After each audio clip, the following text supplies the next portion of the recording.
Osée au chapitre 10. Israël était une vigne luxuriante qui portait beaucoup de fruits.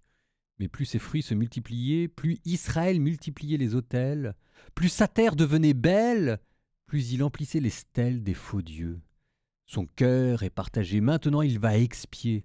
Le Seigneur renversera ses autels, les stèles il les détruira. Maintenant Israël va dire: Nous sommes privés de roi car nous n'avons pas craint le Seigneur. Et si nous avions un roi, que pourrait-il faire pour nous? Ils ont disparu, Samarie et son roi, comme de l'écume à la surface de l'eau. Les lieux sacrés seront détruits, ils sont le crime, le péché d'Israël. Épines et ronces recouvriront leurs autels. Alors on dira aux montagnes, cachez-nous, et aux collines, tombez sur nous. Faites des semailles de justice, récoltez une moisson de fidélité. Défrichez vos terres en friche, il est temps de chercher le Seigneur, jusqu'à ce qu'il vienne répandre sur vous une pluie de justice.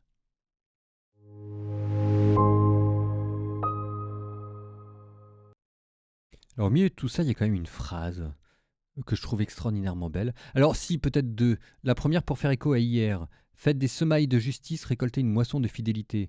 Hier, on semait le vent et on récoltait la tempête. Et aujourd'hui, on vous dit que si vous semez la justice, vous récolterez la fidélité. C'est la réponse du berger à la bergère, si jamais je puis dire. Après la désolation, la consolation. L'autre phrase que je trouve extrêmement belle, c'est: alors on dira aux montagnes, cachez-nous, et aux collines, tombez sur nous. Elle est extrêmement belle pour plein de raisons. D'abord parce qu'elle est un peu énigmatique, un peu cryptique, et puis parce qu'il y a des montagnes et de collines, donc il y a une puissance. Il y a un dynamisme un peu caché dans cette phrase qui fait qu'elle interpelle avec une poésie, la montagne, les collines, etc. Elle sera reprise par Jésus. Jésus, dans l'évangile selon saint Luc, citera cette phrase. Alors on dira aux montagnes, cachez-nous, et aux collines, tombez sur nous. Là, Luc 23, 30. Alors c'est au moment où Jésus porte sa croix, et il y a des femmes qui le voient en train de porter sa croix et se qui mettent à pleurer. Et Jésus répond: Filles de Jérusalem, ne pleurez pas sur moi, pleurez plutôt sur vous-même et vos enfants. Alors on dira aux montagnes, tombez sur nous, et aux collines, cachez-nous, car si on traite ainsi l'arbre vert, que deviendra l'arbre sec? Alors, il y a quelque chose à dire ici. Parce que Jésus est en train de porter sa croix, il est en train de souffrir, il dégouline de sang, et il se fait arrêter en mi-chemin par les femmes qui pleurent. Et donc là, en fait, cette phrase-là, elle ne sort pas de nulle part. Jésus n'a pas pu improviser cette réponse-là. C'est-à-dire que c'était une phrase sur laquelle Jésus méditait.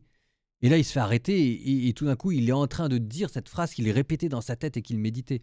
Une phrase qui est assez terrible. Et on voit que cette phrase qui vous vient du prophète Osée a été au moment crucial lorsque Jésus porte sa croix. On ne sait pas très bien si jamais c'était un secours ou au contraire un lieu, une phrase sur laquelle Jésus pouvait porter son amertume. On nous dit qu'il portait pas d'amertume. Mais en tout cas, quelque chose qui manifestement occupait son intelligence. Et lui, il y voyait un signe du jugement à venir, il y voyait un signe de la malédiction qui allait arriver.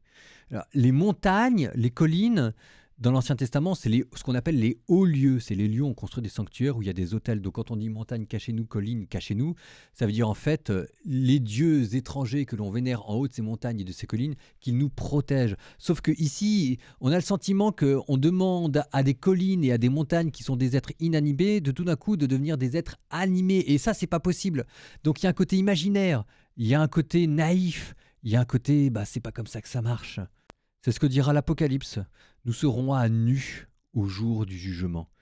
Rien n'est caché qui ne sera dévoilé. En attendant, je trouve que mettre cette phrase qui vient d'Osée dans la bouche de Jésus lui donne tout d'un coup à la fois un caractère encore plus humain et un caractère encore plus dramatique. Ce texte que vous venez de lire d'Osée, c'était en fait une occasion de méditer sur la passion de Jésus.